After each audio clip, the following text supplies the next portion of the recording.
Certains célibataires le disent haut et fort. Ils ne sont pas prêts à être en couple pour l'instant. Ben, très bien pour eux. Mais d'autres essaient de trouver un partenaire sans succès. Pourquoi? Eh bien, peut-être sans savoir, ils ne sont peut-être pas prêts, eux aussi.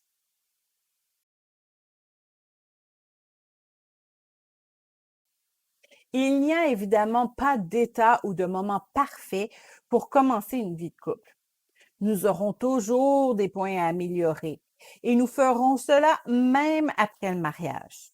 Mais il y a tout de même quelques aspects de notre vie ou de notre caractère qu'il est important de changer avant de rencontrer quelqu'un. En fait, lorsque ces points ne sont pas optimaux dans notre vie, nous risquons d'être moins attirants pour la grande majorité des partenaires potentiels. Par exemple, l'âge.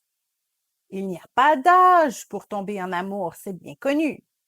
Mais mon mari et moi avons parfois reçu des demandes de consultation de jeunes filles célibataires, désespérées à trouver un amoureux alors qu'elles étaient à peine entrées dans la vingtaine.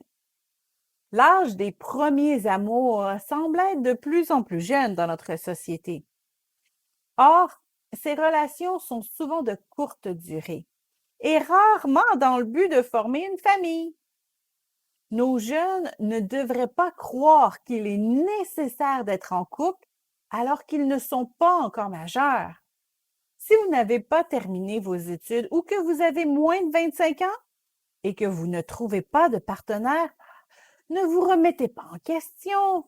Vous êtes peut-être tout simplement trop jeune pour un partenaire sérieux.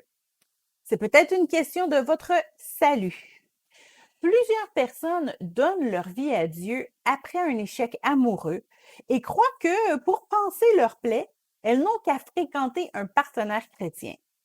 Ou d'autres célibataires, après quelques semaines à vivre dans la joie du salut, à sentir une paix et une nouvelle fondation solide en Christ, commencent à s'imaginer une vie de couple basée sur ces nouvelles bases.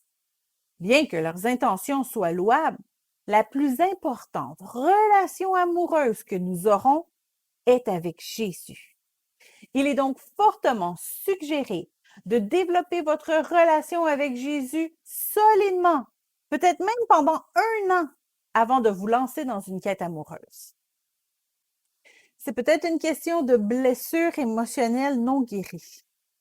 Lorsque nous vivons une peine d'amour ou tout autre traumatisme émotionnel, il va sans dire que nous devons prendre le temps de guérir avant de nous engager dans une relation. Comment savoir si vous êtes guéri et prêt à entrer dans une nouvelle relation? Eh bien, si vous êtes capable de parler de votre expérience sans douleur, c'est déjà un bon signe. Si vous ne suivez plus tous les allées et venues de votre ex sur les médias sociaux, eh bien, c'est un autre bon signe. Si vous n'êtes pas troublé en apprenant que votre ex a un autre partenaire, c'est certainement positif. Si vous n'arrivez pas à lire votre propre cœur, demandez à Dieu qui vous connaît mieux que vous-même. Sachez que si vous avez eu des relations sexuelles avec votre partenaire précédent, ce sera beaucoup plus difficile de vous détacher de cette relation et d'être guéri. Le sexe crée des liens émotionnels puissants dans un couple. C'est d'ailleurs pour cela que Dieu demande de garder les relations sexuelles dans le contexte du mariage. C'est peut-être à cause de vos finances. Si vous êtes couvert de dettes, ne vous étonnez pas que peu de prétendants s'intéressent à vous. Vous devez désirer donner le meilleur de vous-même à votre futur partenaire et cela inclut votre compte de banque. Luc 16, verset 10, le début du verset, dit « Celui qui est fidèle dans les moindres choses l'est aussi dans les grandes. » Avant d'être capable de tenir un budget familial, commencez par tenir votre propre budget. Il y a d'autres domaines où vous avez avantage à vous améliorer avant de trouver votre époux ou épouse. À vous d'y réfléchir. Il est toujours possible de rencontrer quelqu'un, même si nous sommes jeunes, nouveaux sauvés, blessés ou endettés, mais la vie de couple sera tellement plus difficile. Pourquoi se compliquer la vie alors que nous pouvons assurer notre succès avec une meilleure préparation?